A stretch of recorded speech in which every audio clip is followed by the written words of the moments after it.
잠시만요, 판사님? 서울가정법원 대심리실에서 12살 박아라가 갑자기 일어서며 외쳤습니다. 법정 앞 모든 사람이 숨을 죽였어요. 아빠에게 질문이 있어요. 아라가 아빠 지훈을 똑바로 바라보며 말했습니다. 아라가 갑자기 판사님을 막으며 아빠에게 질문을 한 건 무엇이었을까요? 어디서 보고 계신지 댓글로 남겨주세요. 그럼 시간은 3주 전으로 거슬러 올라갑니다. 평범한 구내식당 반장과 12살 딸이 어떻게 이 법정에 서게 되었는지 지금부터 그 놀라운 이야기를 들려드리겠습니다. 여의도 한빛치료재단 본관 18층 대리석 바닥이 윤이 나는 로비에는 오늘도 밝은 음성이 울려 퍼지고 있었습니다. 가로 3m, 세로 2m 크기의 대형 LED 스크린에서 깔끔한 정장 차림의 여성 아나운서가 환한 미소를 지으며 말하고 있었어요. 한빛의료재단이 진행하는 아동복지 기금 모금 캠페인이 올해로 10주년을 맞았습니다. 오가는 사람들은 대부분 그 화면을 힐끗 보고 지나갔죠. 정장을 입은 직원들, 흰 가운을 입은 의료진들, 그리고 휠체어를 탄 환자와 그 가족들까지 모두가 바쁜 듯 걸음을 재촉했지만 그 화면만큼은 고요하게 선량함을 뿜어내고 있었습니다. 지하 1층 구내식당에서는 하얀 위생모와 위생복을 깔끔하게 차려입은 한서정이 대형 국솥 앞에 서 있었습니다. 그녀는 긴 국자로 끓고 있는 미역국을 한번 저어준 다음 작은 티스푼으로 국물을 떠서 맛을 보았어요. 순간 눈썹이 살짝 찌푸려졌습니다. 이거 좀 짜네요. 서정이 조리대 위에 놓여있던 소금통을 멀리 밀어내며 옆에 서 있던 막내 직원에게 말했어요. 목소리는 부드러웠지만 확실했죠. 혈압 높은 어르신들 많으신데 이러면 안 되겠어요. 42살의 나이에도 불구하고 서정의 얼굴에는 여전히 젊음이 남아 있었습니다. 하지만 15년째 매일 아침 6시에 출근해서 저녁 7시까지 서서 일하는 그녀의 손등에는 세월의 흔적이 고스란히 새겨져 있었어요. 거칠어진 손가락 사이사이로는 반지를 끼운 자국이 희미하게 보였죠. 반장님, 그런데 오늘 VIP 라운지 케이터링 준비는 어떻게 하시려고요? 25살 막내 직원이 조심스럽게 물었습니다. 서정은 앞치마 끈을 다시 한번 단단히 조이며 대답했어요. 제가 직접 할게요. 샐러드는 유기농으로 준비하시고 과일은 깎아서 예쁘게 담아주세요. 그녀의 손은 늘 바빴습니다. 15년 동안 하루에 수백 명의 배를 채우면서도 정작 자신만의 시간이라는 건 가져본 적이 없었어요. 점심시간에도 직원들이 제대로 식사를 하는지 확인하고 퇴근 후에도 다음날 메뉴를 미리 준비했죠. 같은 시각 14층 법무팀 회의실에서는 박지훈이 두툼한 가죽 의자에 앉아 고급 만년필로 서류에 서명을 하고 있었습니다. 네이비 정장에 은색 넥타이를 맨 그의 모습은 45살 남자치고는 꽤 젊어 보였어요. 한빛의료재단 법무이사라는 직함에 걸맞게 그의 책상은 정돈되어 있었고 중요해 보이는 계약서들이 가지런히 쌓여 있었죠. VIP 초청장 발송 완료했습니다. 지훈이 서명을 마치며 비서에게 말했어요. 그때 그의 휴대폰이 부르르 진동했습니다. 화면에는 서정이라는 이름이 떠 있었죠. 지훈은 잠깐 망설이다가 메시지를 확인했습니다. 여보, 오늘 아라 발표회인데 언제 들어와요? 아이가 많이 기다리고 있어요. 지훈의 손가락이 화면 위에서 잠깐 머물렀습니다. 그러더니 짧고 차가운 답장을 보냈어요. 오늘도 늦어. 까지 찍어가며 보낸 그 메시지에는 미안함보다는 어쩔 수 없다는 체념이 더 짙게 배어 있었습니다. 지훈은 휴대폰을 책상 위에 뒤집어 놓고는 다시 서류 더미에 시선을 고정했어요. 한편 강남구의 한 초등학교 6학년 교실에서는 박아라가 책상 서랍에서 구겨진 종이 한 장을 조심스럽게 꺼내고 있었습니다. 12살 소녀의 작은 손에 들린 것은 학예 발표회 안내장이었어요. 며칠 전에 받았지만 아직 부모님께 제대로 보여드리지 못했죠. 아라는 주저하는 듯 휴대폰을 꺼내더니 아빠에게 메시지를 보냈습니다. 12살 아이의 손가락으로는 꽤 정성스럽게 타이핑한 문장이었어요. 아빠, 이번엔 꼭 와줘. 엄마랑 같이 내가 피아노 연주해. 하지만 지훈의 답장은 오지 않았습니다. 아라는 휴대폰 화면을 한참 들여다보다가 실망스러운 표정으로 다시 가방에 넣었어요. 반에서 가장 똑똑하다는 소리를 듣는 아이치고는 너무나 서글픈 표정이었죠. 저녁 6시 한빛 유료재단 18층 VIP 라운지는 은은한 간접 조명 아래 고급스러운 분위기를 자아내고 있었습니다. 크림색 가죽 소파와 원목 테이블이 배치된 이곳은 재단의 주요 후원자들을 위한 특별한 공간이었어요. 창밖으로는 한강이 보였고 여의도 빌딩들의 불빛이 하나둘 켜지기 시작했죠. 윤미라 이사장이 은발을 단정하게 빗어 넘기고 진주 목걸이를 한 채 귀한 손님들과 담소를 나누고 있었습니다. 68살의 나이에도 불구하고 그녀의 자세는 꼿꼿했고 말투는 품이 있으면서도 권위적이었어요. 그때 서정이 하얀 장갑을 끼고 은색 쟁반에 다과를 담아 조심스럽게 나르고 있었습니다. 구내식당 위생복에서 깔끔한 케이터링 복장으로 갈아입은 모습이었죠. 어머, 이게 누구세요? 윤미라가 서정을 보며 입꼬리를 살짝 올렸습니다. 하지만 그 미소 뒤에는 차가운 기운이 숨어 있었어요. 우리 집 격이 있으니까 조심해서 해주세요. 목소리는 낮았지만 주변 사람들이 들을 수 있을 만큼 또렷했습니다.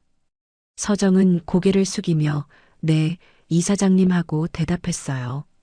15년 동안 시어머니에게서 수없이 들어온 말이었지만 여전히 가슴 한편이 쓰라렸죠. 퇴근길 오후 7시 30분 서정은 집 근처 대형마트에 들렀습니다.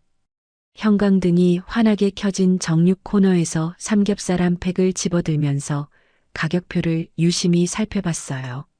12,000원. 예전만큼 자주 고기를 사지는 못하지만 그래도 가족을 위해서는 이 정도는 해야 한다고 생각했죠. 아라가 고기 좋아하는데 지훈이도 삼겹살 구워주면 좋아했었는데 혼잣말을 중얼거리며 서정은 계산대로 향했습니다. 그녀의 장바구니에는 삼겹살 외에도 김치, 두부, 파 한 단이 들어 있었어요. 저녁 8시 서울 강남구의 30평 아파트 식탁에는 김치찌개가 끓고 있었고 그 옆에는 노릇하게 구워진 삼겹살이 놓여 있었습니다. 하지만 3명을 위한 밥상에서 지훈의 자리만은 여전히 비어 있었어요. 의자도 제자리에 밀어 넣어진 채로요. 아라가 국을 한 숟가락 떠먹으며 엄마를 바라봤습니다. 12살 소녀치고는 너무나 어른스러운 표정이었어요. 엄마 발표회 때 엄마만 와도 돼. 괜찮아. 그 말에는 더 이상 아빠를 기다리지 않겠다는 체념이 담겨 있었습니다. 아라의 눈에는 예전처럼 아빠가 올 거라는 기대감이 보이지 않았죠. 아라야, 아빠도 바쁘시거든. 일이 많으셔서 그래. 서정이 딸의 머리를 쓰다듬으며 말했습니다.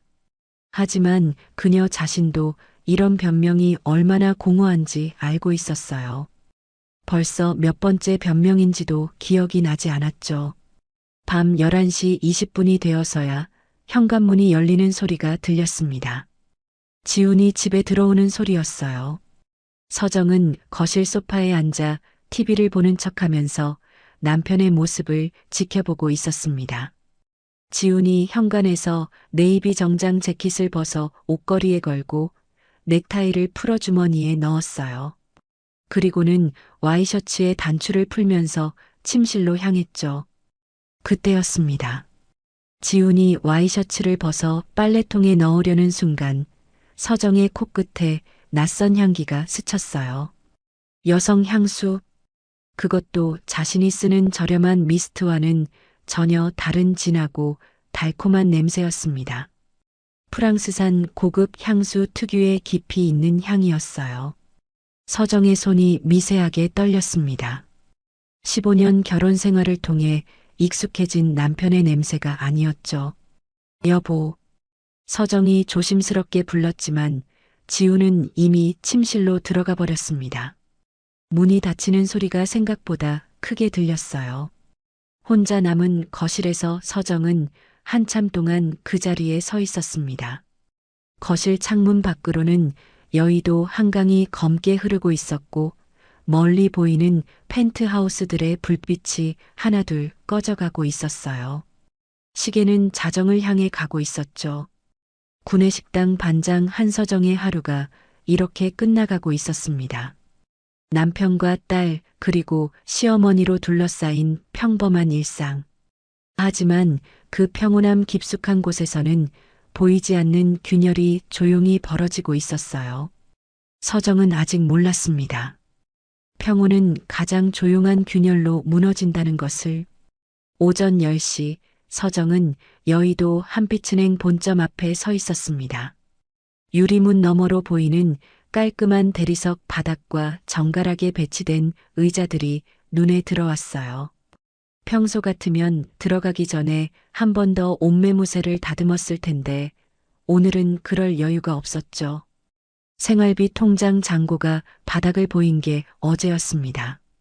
아라 학원비와 공과금을 내고 나니 마이너스 통장까지 한도가 다 찼어요. 15년 결혼 생활에서 이런 일은 처음이었죠. 은행 안으로 들어가니 차가운 에어컨 바람이 얼굴을 스쳤습니다. 서정은 번호표를 뽑고 플라스틱 의자에 앉았어요. 손에는 통장과 신분증, 그리고 가계부가 들려 있었죠. 가계부에는 빨간 펜으로 적힌 숫자들이 빼곡했습니다. 23번 고객님, 마침내 서정의 차례가 되었습니다. 창구 앞에 앉은 은행원은 20대 후반으로 보이는 여성이었어요. 깔끔한 유니폼을 입고 정중한 미소를 지으며 서정을 맞았죠. 어떻게 도와드릴까요? 대출 상담을 받고 싶어서요. 신용대출이나 주택담보대출. 서정이 조심스럽게 말을 꺼냈습니다.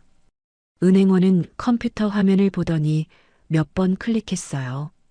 그러더니 표정이 조금 어두워졌죠. 죄송한데요, 고객님. 배우자 동의가 필요한 건들이 많으시네요.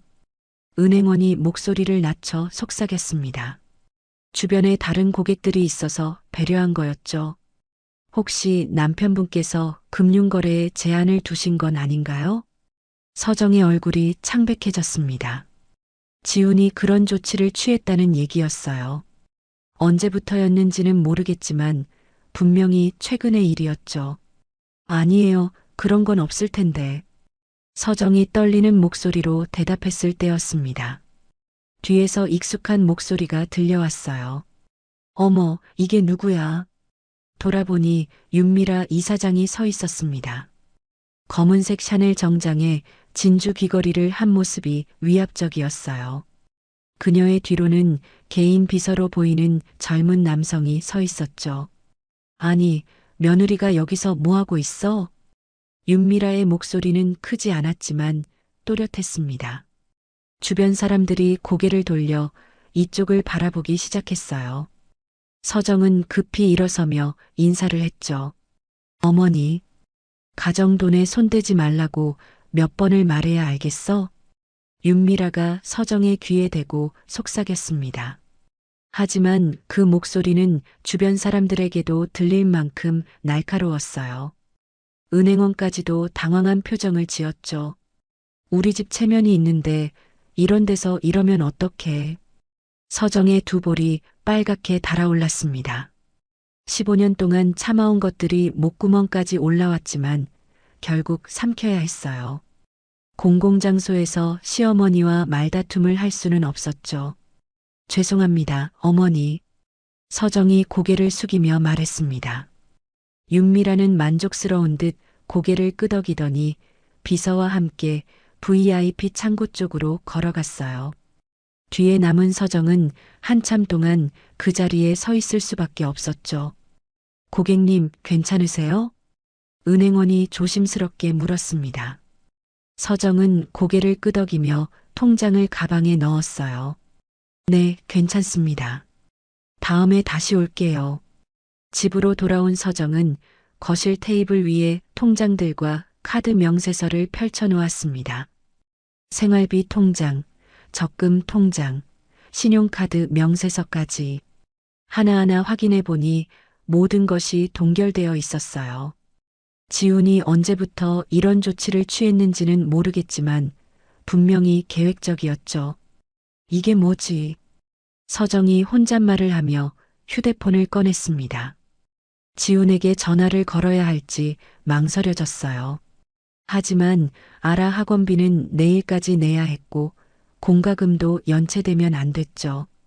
그때 거실에 있던 아라의 태블릿에서 알림음이 울렸습니다.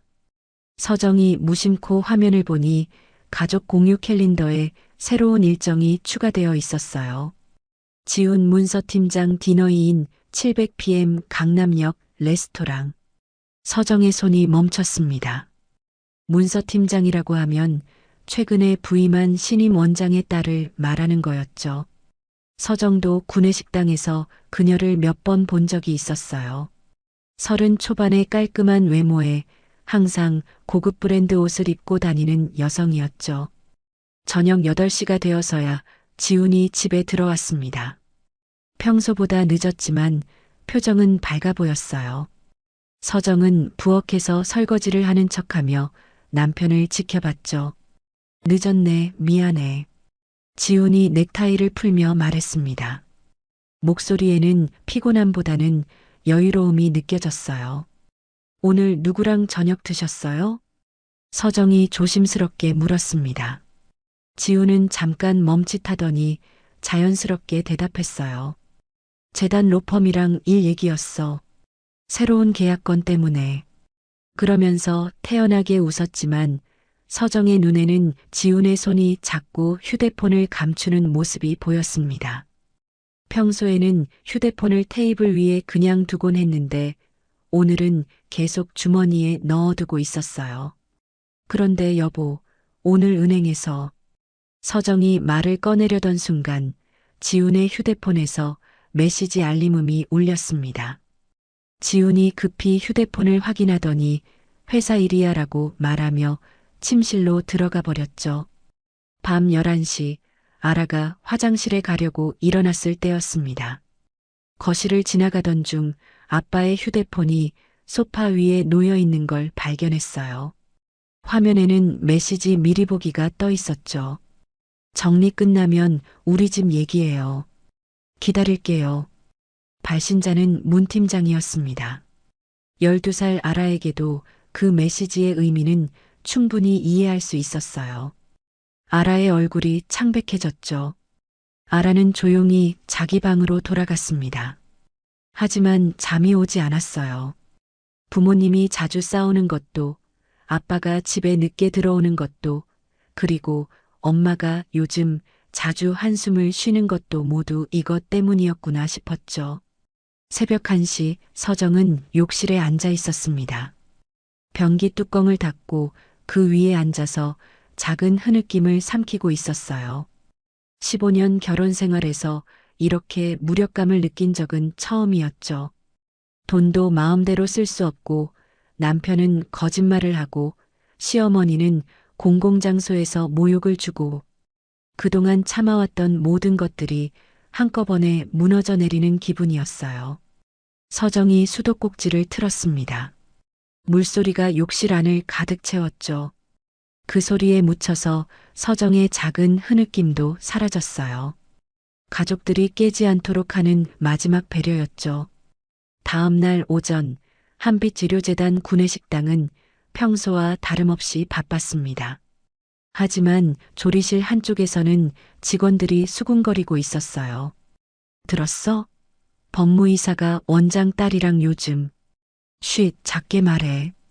반장님 들으면 어떡해. 아니야. 이미 다 아는 얘기잖아. 어제 강남역에서 같이 있는 거 본 사람도 있다던데.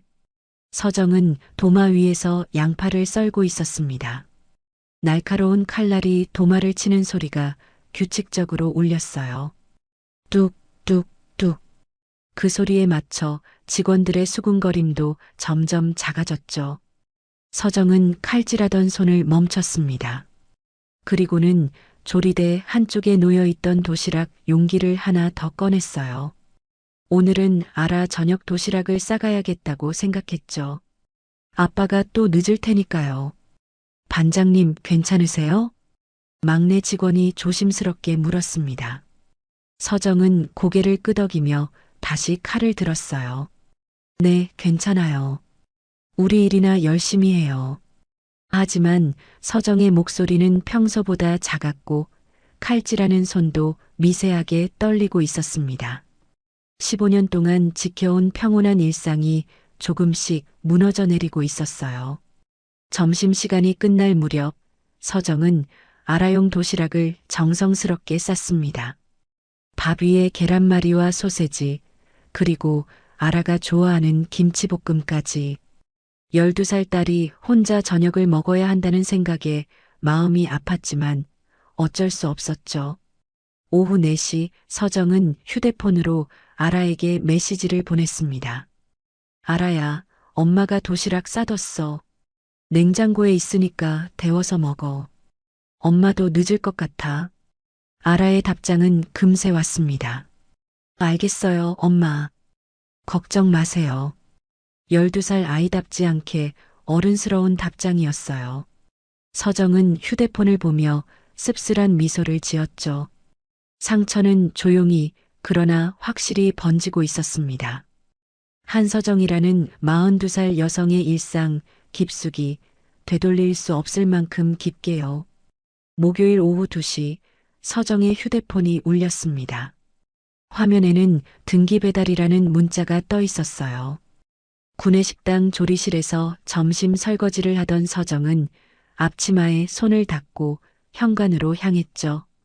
배달원이 건넨 두툼한 봉투에는 법무법인 한빛이라는 발신처가 적혀 있었습니다. 서정의 가슴이 쿵 내려앉았어요. 지훈이 다니는 재단과는 다른 로펌이었죠.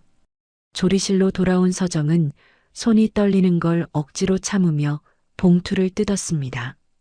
내용 증명 우편이라고 적힌 공식 문서가 나왔어요. 첫 줄부터 서정의 시야가 흐려졌죠. 혼인관계 해소 및 친권자 지정 요구서. 서정이 종이를 붙잡은 손이 바들바들 떨렸습니다. 문서에는 차가운 법률 용어들이 빼곡히 적혀 있었어요. 피신청인한 서정의 경제적 무능력과 정서적 불안정으로 인한 양육 부적격. 신청인 박지훈 측의 안정적 경제력과 교육 환경 제공 능력. 미성년자 박아라의 양육권은 신청인에게 귀속되어야 함. 서정은 그 자리에서 주저앉을 뻔했습니다. 15년 동안 아라를 키워온 것도, 매일 도시락을 싸주고 학부모 상담에 참석한 것도, 밤새 열 간호를 해준 것도 모두 무시당하는 기분이었어요. 반장님, 괜찮으세요? 막내 직원이 걱정스러운 표정으로 다가왔습니다. 서정은 급히 문서를 접어서 앞치마 주머니에 넣었어요. 네, 괜찮아요. 일이나 합시다. 하지만 서정의 목소리는 평소와 달리 떨리고 있었죠. 오후 4시 서정이 퇴근 준비를 하고 있을 때 휴대폰이 울렸습니다. 윤미라 이사장의 전화였어요. 서정은 한참을 망설이다가 전화를 받았죠. 여보세요, 어머니. 서정아, 서류 받았지? 윤미라의 목소리는 차가웠습니다. 평소의 위선적인 친절함도 이제는 없었어요. 네, 받았습니다. 그럼 됐어. 합의서에 서명해. 복잡하게 할 이유 없잖아. 윤미라가 사무적으로 말했습니다. 마치 중요한 계약서에 서명하라고 하는 것처럼요. 그런데 어머니, 아라는. 아라? 우리 집에서 제대로 키울게.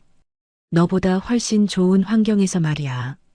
윤미라의 목소리에는 조금의 망설임도 없었습니다. 68년을 살아오면서 수많은 사람들을 내 편과 남편으로 나눠본 그녀에게 며느리는 이제 완전히 남이었어요. 좋은 사립학교도 보내고 과외도 제대로 시키고 너 같은 구내식당 직원이 무슨 수로 그런 걸 해줄 수 있겠어? 서정의 가슴이 찢어질 것 같았습니다. 하지만 전화 너머 윤미라의 목소리는 계속 이어졌어요. 내일까지 서명해서 보내. 시간 끌면 더 복잡해져. 전화가 끊어졌습니다. 서정은 한참 동안 휴대폰을 들고 서 있을 수밖에 없었죠. 저녁 7시 서정은 집 거실 바닥에 앉아 있었습니다. 소파도 의자도 아닌 딱딱한 마루 위에 그냥 주저앉아 있었어요. 앞에는 로펌에서 온 서류와 볼펜, 그리고 도장이 놓여 있었죠. 서정이 펜을 들었다가 놓았다가를 반복했습니다. 손이 계속 떨려서 제대로 잡을 수가 없었어요. 서명 한 번이면 끝날 일이었지만 그게 쉽지 않았죠. 엄마. 그때 아라가 자기 방에서 나왔습니다. 12살 소녀의 눈에도 엄마의 상태가 심상치 않다는 걸 알 수 있었어요. 아라는 엄마 옆에 앉으며 서류를 흘끗 봤죠. 엄마, 이게 뭐예요? 서정은 대답할 수가 없었습니다. 딸에게 아빠가 양육권을 가져가려 한다고 어떻게 말할 수 있을까요? 아라는 서류를 자세히 들여다봤습니다. 어려운 법률 용어들이 많았지만 12살 아이치고는 이해력이 빨랐어요. 곧 상황을 파악한 아라가 자기 방으로 들어가더니 낡은 공책 하나를 가져왔죠. 엄마, 이거 봐요. 아라가 공책을 펼쳐 보였습니다. 거기에는 삐뚤빼뚤한 글씨로 뭔가가 적혀 있었어요. 사회 시간에 법에 대해서 배웠거든요. 선생님이 그러시는데 아이의 최선의 이익을 본대요. 법은 그렇게 써 있어요. 아라가 공책의 한 페이지를 가리켰습니다.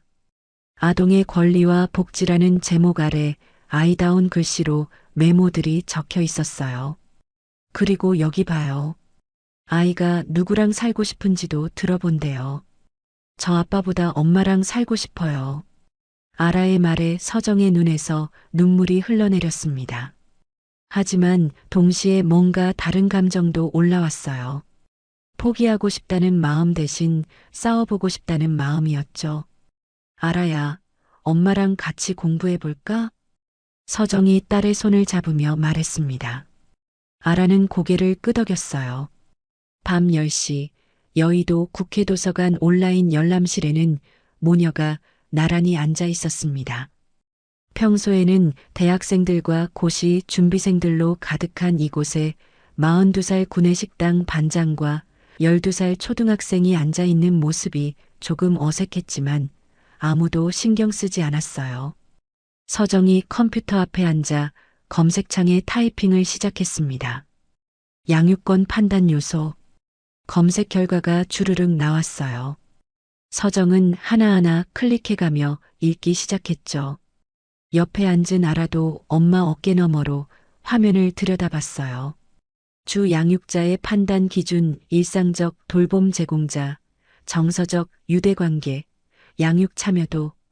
서정이 다시 검색했습니다. 아동의사 표명권, 부모 소외 증후군, 양육비와 양육권의 분리. 컴퓨터 화면 속 글자들이 서정에게는 희망처럼 보였어요. 법이 단순히 돈이 많은 쪽을 선택하는 게 아니라는 걸 알 수 있었죠. 엄마, 이거 프린트예요. 아라가 중요해 보이는 판례를 가리켰습니다. 서정은 아라가 가리킨 화면을 프린트했어요. 그렇게 한 장, 두 장, 프린트물이 쌓여갔죠. 새벽 12시가 넘도록 모녀는 자료를 찾았습니다. 양육권 관련 판례들, 아동의 의사 표명권에 관한 법령들, 주 양육자 판단 기준들. 처음에는 어려웠던 법률 용어들도 점점 이해할 수 있게 되었어요. 엄마, 체크리스트 만들어요. 아라가 새 종이를 꺼내며 말했습니다. 12살 아이답지 않게 체계적이었어요. 지금까지 엄마가 저를 돌봐준 증거들을 모아야 해요. 아라가 또박또박 적기 시작했습니다. 성적표, 학부모 서명란 모두 엄마. 학교 상담 기록, 참석자 모두 엄마. 병원 차트, 보호자 서명 모두 엄마. 예방접종 기록, 동반자 모두 엄마. 서정이 아라가 적은 목록을 보며 놀랐습니다. 12년 동안 아라와 관련된 모든 공식적인 기록에 엄마인 자신이 참여했다는 걸 새삼 깨달았어요. 아라야, 엄마가 놓친 게 있을까? 학예 발표회 동영상도 있어요. 엄마만 나와 있는. 아라가 덧붙였습니다. 아빠는 한 번도 온 적이 없었으니까요. 프린트물이 점점 쌓일수록 서정의 눈빛이 달라지고 있었습니다. 처음에는 절망과 체념으로 가득했던 눈이 이제는 결의에 찬 모습으로 변해가고 있었어요. 새벽 1시 도서관을 나서면서 서정은 속으로 중얼거렸습니다. 도망 안 가. 여기서 버틴다. 15년 동안 참고 견뎌온 것들이 이제는 무기가 될 수 있다는 걸 알았어요. 구내식당 반장이라는 직업도, 시어머니의 무시도, 남편의 외도도 모두 견뎌낼 수 있을 것 같았죠. 아라가 엄마의 손을 꼭 잡았습니다. 엄마, 우리가 이길 수 있을까요? 모르겠어. 하지만 포기하지는 않을 거야. 서정의 목소리는 한 달 전과는 완전히 달랐습니다. 떨림은 없었고 확신이 있었어요. 여의도 한강을 바라보며 모녀가 걸어가고 있었습니다. 새벽 공기는 차가웠지만 두 사람의 발걸음은 단단했어요. 절망의 끝에서 다시 선택할 수 있는 길을 찾은 기분이었죠. 절망의 끝에서 선택이 다시 시작되고 있었습니다. 다음 날 오전 10시 여의도 국회도서관 온라인 열람실에서 서정은 어젯밤에 찾아놓은 자료들을 다시 프린트하려고 하고 있었습니다. 하지만 프린터에서 이상한 소리가 나더니 갑자기 멈춰버렸어요. 이게 왜 이러지? 서정이 당황해하며 프린터를 이리저리 만져봤지만 소용이 없었습니다. 아라도 옆에서 걱정스러운 표정으로 지켜보고 있었어요. 드럼은 교체했나? 그때 옆자리에서 차분한 목소리가 들려왔습니다. 70대로 보이는 남성이 서정을 바라보고 있었어요. 깔끔한 회색 카디건을 입고 반백의 머리를 단정하게 빗어 넘긴 모습이 품격 있어 보였죠. 예, 드럼이요? 서정이 어리둥절하게 되물었습니다. 노인은 자리에서 일어나 프린터 앞으로 왔어요. 그의 손놀림은 놀라울 정도로 능숙했죠. 여기 보세요.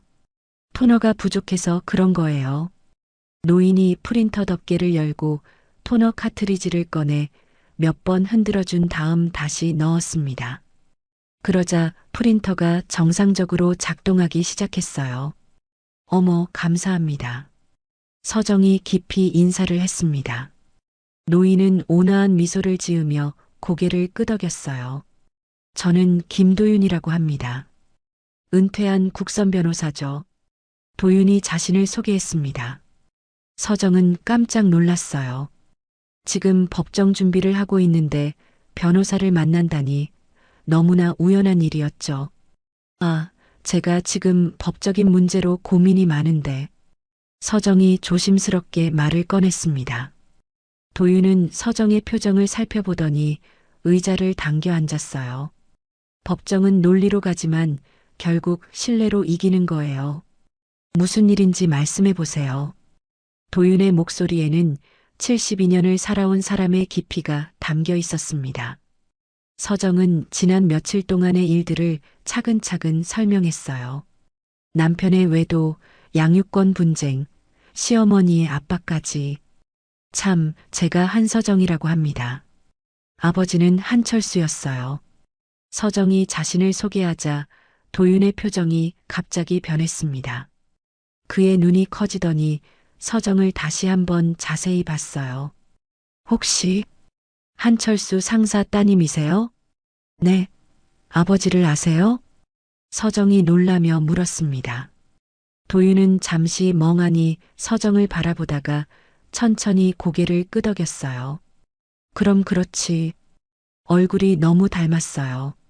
도윤이 감회에 젖은 표정으로 말했습니다. 그는 30여 년 전 일을 떠올리고 있었어요. 아버님과는 군에서 함께 근무했었습니다. 제가 육군 투스타 장성으로 복무할 때였죠. 도윤이 설명하기 시작했습니다. 그때는 군 의료 지원 시스템이 지금만큼 체계적이지 않았어요. 특히 외진 부대들은 의료 장비가 부족해서 응급 환자가 생기면 큰 문제였죠. 그런데 어느 날 갑자기 최신 의료차 2대가 부대로 왔어요. 익명 기부라고 하더라고요. 도윤의 목소리가 잔잔해졌습니다. 나중에 알았는데 아버님이 한빛의료재단 설립 초기에 개인 재산을 털어서 기부하신 거였어요. 그 덕분에 우리 부대원들이 얼마나 많이 살았는지 몰라요. 서정의 눈에 눈물이 맺혔습니다. 아버지가 그런 일을 했다는 건 전혀 몰랐거든요. 평생 검소하게 살면서도 남을 위해서는 자신의 것을 아낌없이 내준 아버지였죠. 그런 분의 따님이라면 절대 포기하면 안 됩니다. 도윤이 단호하게 말했습니다. 그의 눈빛에는 확신이 담겨 있었어요. 일단 증거를 체계적으로 정리해야 합니다. 법정에서는 감정이 아니라 팩트로 말해야 하거든요. 도윤이 서정 앞에 있던 프린트물들을 정리하기 시작했습니다. 그의 손놀림은 수십 년간 법정에서 싸워온 베테랑답게 체계적이었어요. 증거 바인더를 네 부분으로 나눕시다. 도윤이 종이에 글씨를 쓰기 시작했습니다. 어는 주양육 증빙, 학교 기록, 병원 기록, 모든 공식 문서에서 보호자가 누구인지 보여주는 거예요. B는 정서적 안정, 아이의 성적, 교우관계, 심리상담 기록 등으로 현재 양육 환경이 좋다는 걸 증명하는 거고요. C는 아동의 의사와 의견. 12살이면 법정에서 자신의 의견을 표명할 수 있어요. D는 상대방의 모순. 지금까지 양육에 참여하지 않았던 사람이 갑자기 양육권을 원하는 이유를 파헤치는 거죠. 서정이 감탄하며 도윤의 설명을 들었습니다. 어젯밤 밤새 찾아놓은 자료들이 이렇게 체계적으로 정리될 수 있다는 게 신기했어요. 도윤이 아라를 바라봤습니다. 12살 소녀는 어른들의 대화를 진지하게 듣고 있었어요. 아라 양, 법정에서 가장 중요한 건 진실을 담담하게 말하는 거예요. 도윤이 아라에게 말했습니다. 진술 핵심을 세 문장으로 정리해 봅시다. 첫째, 지금까지 누가 나를 돌봐왔는지. 둘째, 앞으로 누구와 살고 싶은지. 셋째, 그 이유가 무엇인지. 아라가 고개를 끄덕이며 메모했습니다. 보호받기보다는 진실을 표명하는 거예요. 주 양육자는 엄마라는 것, 아빠의 부재는 기록으로 증명된다는 것. 도윤의 설명은 명확했습니다. 아라도 점점 이해하는 표정을 보였어요. 그런데 아라가 법정에서 진술하려면 특별한 절차가 필요해요. 도윤이 서정을 바라봤습니다. 법정 직접 진술 허가 동의안에 보호자가 서명해야 합니다.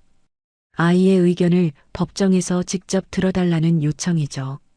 서정이 고개를 끄덕였습니다. 아라도 자신의 미래를 스스로 결정하고 싶어 했어요. 저의 미래를 결정하는 과정에서 저의 목소리가 배제되어선 안 됩니다. 아라가 또박또박 말했습니다. 12살 아이답지 않게 당당한 목소리였어요. 1시간 후 서정의 책상 위에는 체계적으로 정리된 바인더가 놓여 있었습니다. 어부터 D까지 4개의 섹션으로 나뉘어진 증거들이 깔끔하게 정리되어 있었어요. 아라는 학교에서 받은 추천서와 성적표들을 차곡차곡 묻고 있었습니다. 12년 동안의 성장 과정이 고스란히 담긴 기록들이었죠. 마지막으로 중요한 건 하나예요. 도윤이 서정을 진지하게 바라봤습니다. 울면 진다는 걸 명심하세요. 법정에서는 담담함이 최고의 무기입니다. 서정이 고개를 끄덕였습니다. 그녀의 눈에는 더 이상 절망이나 두려움이 보이지 않았어요. 대신 조용한 결의가 담겨 있었죠. 감사합니다, 선생님. 아버지가 보내주신 것 같아요. 서정이 진심으로 말했습니다. 도윤은 온화한 미소를 지으며 고개를 끄덕였어요. 한철수 상사의 딸이라면 충분히 이길 수 있습니다. 그분처럼 끝까지 버티세요. 오후 2시 서정은 무거운 바인더를 두 팔로 끌어안고 있었습니다. 처음으로 희망의 무게를 느끼고 있었어요. 그 무게는 생각보다 든든했죠. 아라가 엄마의 팔에 자신의 작은 손을 얹었습니다. 엄마, 우리 할 수 있어요. 그래, 우리 할 수 있어. 서정의 목소리는 확신에 차 있었습니다. 15년 동안 참고 견뎌온 모든 것들이 이제는 무기가 되어 있었어요. 여의도 국회도서관을 나서는 모녀의 발걸음은 어제와는 완전히 달랐습니다. 무겁지만 든든한 바인더를 안고 그들은 첫 번째 반격을 준비하고 있었어요. 화요일 오전 한빛의료재단 홍보팀에서는 급하게 보도자료를 작성하고 있었습니다. 지훈 측 로펌에서 요청한 내용이었어요. 제목은 한빛의료재단 아동복지 확대 프로그램 시행이었죠. 이사장님께서 아동의 건전한 성장 환경 조성에 각별한 관심을 보이고 계십니다. 보도자료에는 그럴듯한 문구들이 나열되어 있었습니다. 하지만 실제로는 여론 선점을 위한 전략이었어요. 재단이 아이들을 위해 얼마나 노력하는지 부각시키려는 의도였죠. 같은 시각 지훈 측 로펌 회의실에서는 더 치밀한 작업이 진행되고 있었습니다. 변호사들이 둘러앉아 전략을 논의하고 있었어요. 부모 소외 증후군 프레임으로 가야 합니다. 30대 후반의 여성 변호사가 서류를 펼치며 말했습니다. 아이가 어머니에게 세뇌되어 있다는 전문가 소견서 초안을 준비했습니다. 책상 위에는 아동심리 분석 보고서라는 제목의 문서가 놓여 있었어요. 아직 아라를 직접 만나보지도 않고 작성된 보고서였죠. 한편 윤미라는 자신의 서재에서 카드 명세서들을 뒤지고 있었습니다. 68살의 노련한 손이 종이들 사이를 빠르게 훑어갔어요. 이거네. 윤미라가 몇 장의 영수증을 뽑아냈습니다. 명품 백화점 영수증, 고급 호텔 스파 영수증, 프랑스 레스토랑 영수증까지 모두 서정의 이름으로 결제된 것들이었어요. 물론 실제로는 윤미라 자신이 며느리 카드를 사용해서 쓴 것들이었습니다.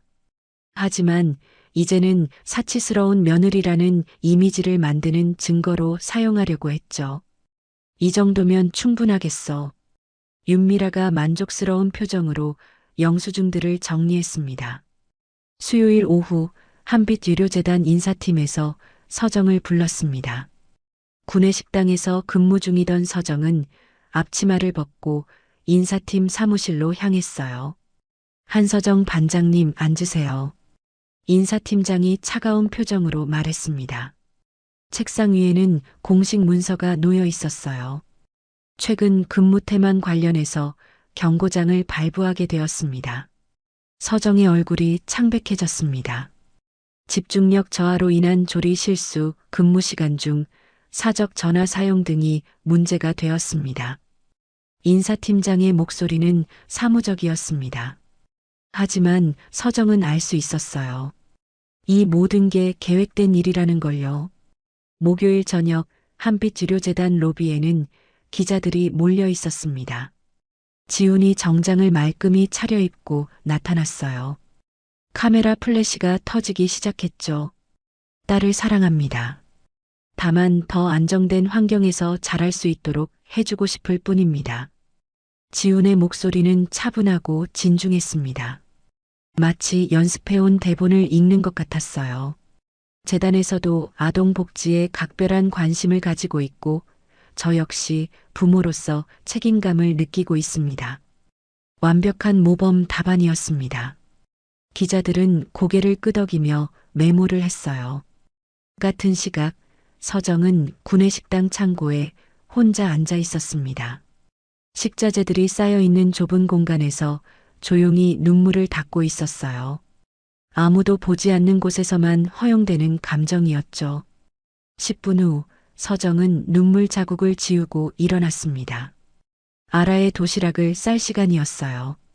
작은 스티커에 볼펜으로 글씨를 썼죠. 아라 힘내.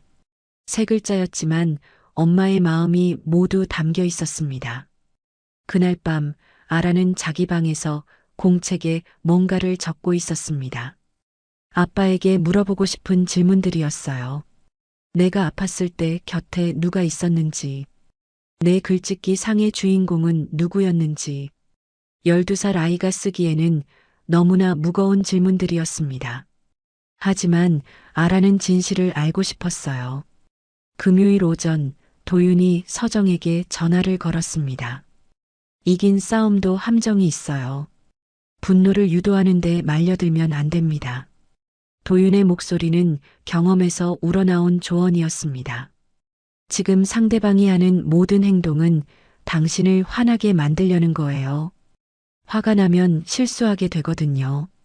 서정은 고개를 끄덕했습니다. 이미 충분히 화가 났지만 참아야 한다는 걸 알고 있었어요. 같은 날 오후 지훈 측 로펌에서는 법원에 특별 요청서를 제출했습니다. 미성년자 법정 출석 제한 요청서였어요. 아이가 법정에 나오는 것은 정서적 충격을 줄 수 있습니다. 변호사가 요청서에 적었습니다. 하지만 진짜 이유는 아라의 진술을 막고 싶어서였죠. 월요일 오전 서울가정법원에서 연락이 왔습니다.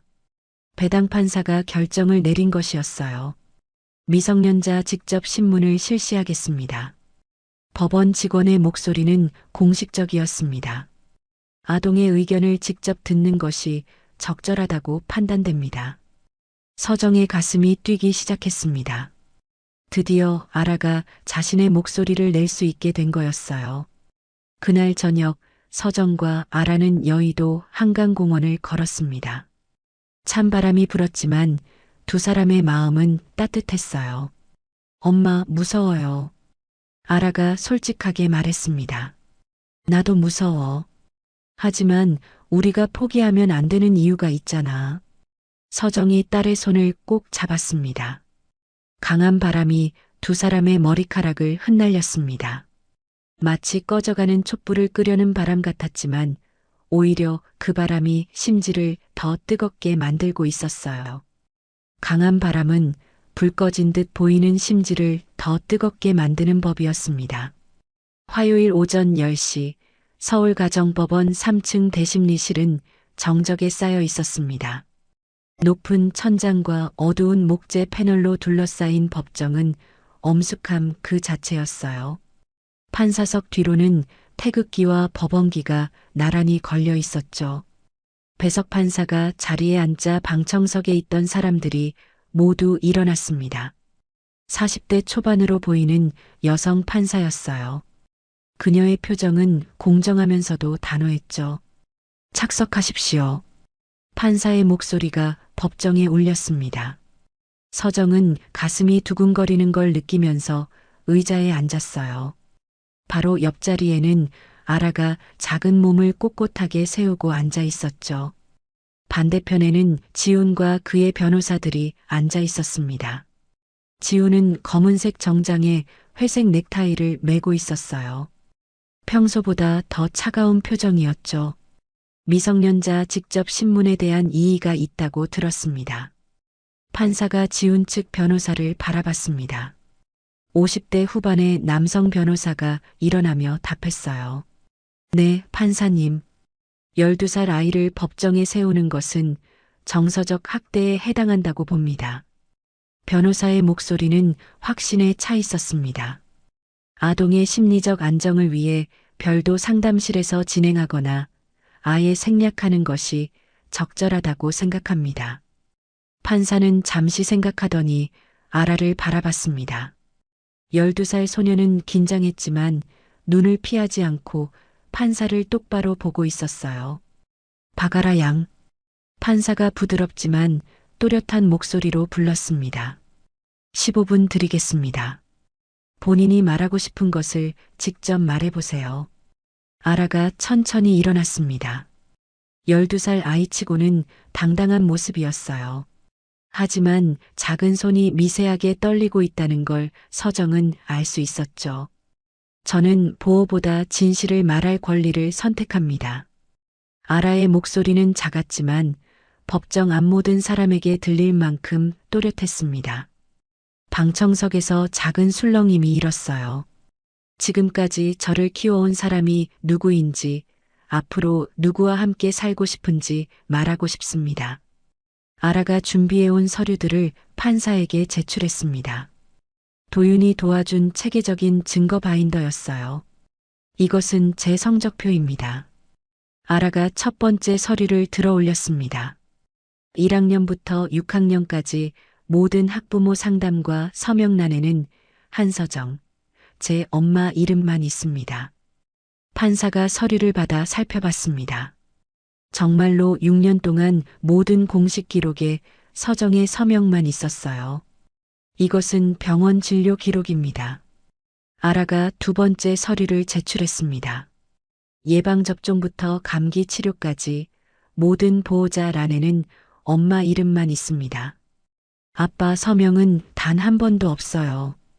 방청석에서 웅성거리는 소리가 들렸습니다. 지훈의 얼굴이 점점 굳어지고 있었어요. 반대 신문을 허가해 주세요. 아라가 판사에게 요청했습니다. 판사는 놀란 표정을 지었어요. 12살 아이가 반대 신문을 요청하는 건 매우 드문 일이었거든요. 허가합니다. 아라가 아빠를 바라봤습니다. 법정 안의 공기가 긴장으로 가득 찼어요. 아빠, 제가 작년에 폐렴에 걸렸을 때 밤새 곁에 있던 사람은 누구였죠? 조용하고 담담한 질문이었습니다. 지훈의 입술이 굳었어요. 대답할 수 없었죠. 그때 지훈은 출장 중이었거든요. 제가 4학년 때 글짓기 상을 받았던 글의 주인공은 누구였는지 기억하세요? 아라의 두 번째 질문이었습니다. 지훈은 여전히 대답하지 못했어요. 아라가 쓴 글이 어떤 내용인지조차 몰랐거든요. 제 글의 주인공은 매일 도시락을 싸주는 엄마였어요. 아라가 대신 답했습니다. 방청석의 공기가 완전히 멈춘 것 같았어요. 아빠는 제가 상을 받은 것도 모르시죠? 지훈이 고개를 숙였습니다. 변명할 말이 없었어요. 그때 아라가 마지막 서류를 꺼냈습니다. 한빛치료재단 로비에서 찍은 사진이었어요. 기부자 명패가 선명하게 보이는 사진이었죠. 이것은 재단 로비에 있는 기부자 명단입니다. 아라가 사진을 판사에게 보여줬습니다. 여기 보시면 한철수라는 이름이 있어요. 제 외할아버지입니다. 법정 안이 술렁이기 시작했습니다. 아무도 예상하지 못한 반전이었어요. 외할아버지는 30년 전 재단 설립 초기에 개인 재산을 털어서 의료 장비를 기부하셨어요. 아라의 목소리가 점점 확신에 차 있었습니다. 저희 가족은 재단 돈을 노린 게 아니라 재단을 지탱한 가족이에요. 방청석에서 작은 감탄사가 터져나왔습니다. 판사도 놀란 표정으로 기록을 다시 살펴보기 시작했어요. 지훈 측 변호사가 급히 일어났습니다. 이에 있습니다. 이는 양육권과 무관한 기각합니다. 판사가 단호하게 말했습니다. 가족의 품격과 가치관은 양육 환경 판단의 중요한 요소입니다. 판사의 표정이 확연히 달라져 있었어요. 처음에는 공식적이고 중립적이었던 얼굴에 이제는 관심과 존경이 섞여 있었죠. 계속하세요, 아라 양. 감사합니다, 판사님. 아라가 정중하게 인사했습니다. 저는 지금까지 12년 동안 엄마의 사랑으로 자랐습니다. 앞으로도 엄마와 함께 살고 싶어요. 아라의 마지막 말이 법정에 울렸습니다. 간단하지만 진심이 담긴 문장이었어요. 서정의 눈에서 조용히 눈물이 흘러내렸습니다. 하지만 이번에는 절망의 눈물이 아니었어요. 자랑스러움과 희망의 눈물이었죠. 법정의 시선이 모두 흔들리고 있었습니다. 처음에는 단순한 양육권 분쟁으로 보였던 사건이 완전히 다른 모습으로 드러나고 있었어요. 판사가 기록을 천천히 넘기며 표정을 바꿔가고 있었습니다. 12살 소녀의 용기 있는 진술이 법정의 분위기를 완전히 바꿔놓았어요. 아직 모든 것이 끝난 것은 아니었지만 첫 번째 중요한 고비는 넘긴 것 같았습니다. 진실의 힘이 드디어 빛을 발하기 시작한 거였죠. 오후 2시 법정에서 잠시 휴정이 선언되었습니다. 아라의 진술이 끝난 후 판사는 추가 증거 검토 시간을 요청했어요. 복도로 나온 사람들 사이에서는 웅성거리는 소리가 끊이지 않았죠. 도윤이 서정과 아라에게 다가왔습니다. 그의 손에는 작은 USB가 들려 있었어요. 아라가 찾아낸 게 정말 중요한 단서였어요. 도윤이 조용히 말했습니다. 아라가 며칠 전 재단 컴퓨터에서 발견한 계약서 파일의 메타데이터였어요. 지훈 이사와 문서 팀장 사이의 계약서 결제 시각이 실제 체결일보다 뒤로 수정되어 있었거든요. 도윤의 설명에 서정이 눈을 크게 떴습니다. 그 의미를 이해할 수 있었어요. 즉, 미리 만들어둔 계약서에 나중에 날짜를 조작했다는 뜻이죠. 재정이 재개되자 판사가 특별한 언급을 했습니다. 본 법원은 직권으로 한빛치료재단 내부 감사 자료를 참고할 것을 권고합니다. 판사의 말에 지훈 측 변호사들의 표정이 급격히 굳어졌어요. 내부 감사가 이루어지면 지훈과 문서팀장 사이의 각종 계약 조작이 드러날 가능성이 높았거든요. 특히 최근 3개월간의 계약 체결 과정에 대한 투명성 검증이 필요하다고 판단됩니다. 휴정 시간, 윤미라가 법정 복도에서 서정을 기다리고 있었습니다. 68살 노부인의 얼굴에는 분노가 가득했어요. 너 같은 게 우리 집 체면을 이렇게 망가뜨려? 윤미라가 서정의 어깨를 거칠게 밀치며 소리쳤습니다. 복도에 있던 다른 사람들이 모두 이쪽을 바라봤어요. 15년 동안 먹여주고 재워준 은혜도 모르고. 윤미라의 목소리가 복도 전체에 울렸습니다. 그때 방청석에서 나온 한 시민이 휴대폰으로 이 장면을 촬영하고 있었어요. 어머니, 조용히 해주세요. 서정이 차분하게 말했지만 윤미라는 멈추지 않았습니다. 조용히 하라고? 내가 무슨 자격으로? 촬영된 영상은 그날 저녁 지역 온라인 커뮤니티에 올라갔습니다. 법정 복도에서 며느리를 괴롭히는 시어머니라는 제목으로요. 댓글들이 쏟아지기 시작했어요. 저 나이에 저러면 안 되죠. 며느리가 얼마나 힘들었을까요? 저런 시어머니 밑에서 15년을 참았다니. 시니어 시청자들의 반응은 예상과 달랐습니다. 처음에는 윤미라에게 동조적이었던 여론이 완전히 뒤집혔어요. 다음 날 오전 더 큰 반전이 기다리고 있었습니다. 배석 판사가 특별한 참고 서류를 제출한 것이었어요. 개인적인 경험을 바탕으로 한 참고 의견서를 제출합니다. 판사의 목소리는 진지했습니다.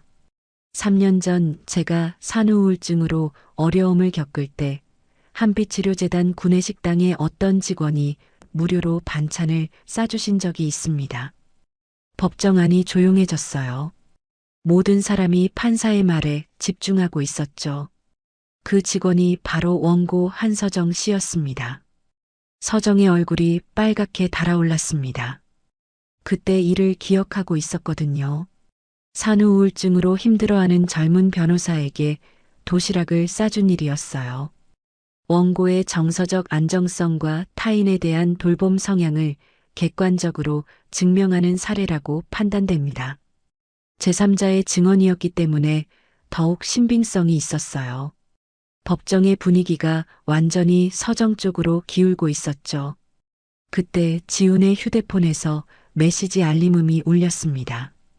조용한 법정에서 그 소리는 유독 크게 들렸어요. 화면에는 문 팀장에게서 온 메시지가 떠 있었습니다. 정리 빨리요. 더 이상 늦출 수 없어요. 지훈이 급히 휴대폰을 주머니에 넣었지만 이미 늦었어요. 주변 사람들이 모두 봤거든요. 법정에서 조용한 탄식 소리가 들렸습니다. 지훈의 진짜 동기가 무엇인지 모든 사람이 알 수 있었어요. 판사가 최종 의견을 정리하기 시작했습니다. 아동의 최선의 이익은 집의 크기나 경제적 여건이 아닙니다. 판사의 목소리는 확신에 차 있었어요. 관계의 안정성과 지속성, 그리고 정서적 유대가 가장 중요한 기준입니다. 방청석에서 작은 박수 소리가 들렸습니다. 판사가 그것을 제지하지 않았어요.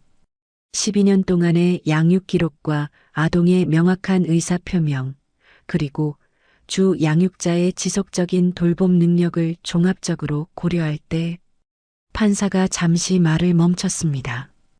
법정안이 숨죽이며 기다리고 있었어요. 양육권은 원고 한서정에게 인정하는 것이 아동의 최선의 이익에 부합한다고 판단됩니다. 서정이 아라의 손을 꼭 잡았습니다. 딸도 엄마의 손을 힘껏 잡아대었어요. 15년 만에 처음으로 자신들의 선택이 인정받는 순간이었죠.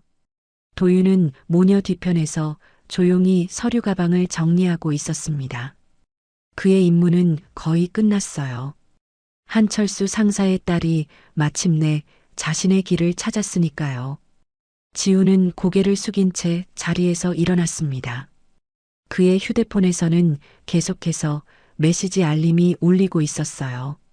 하지만 이제는 그 어떤 메시지도 상황을 바꿀 수 없었죠.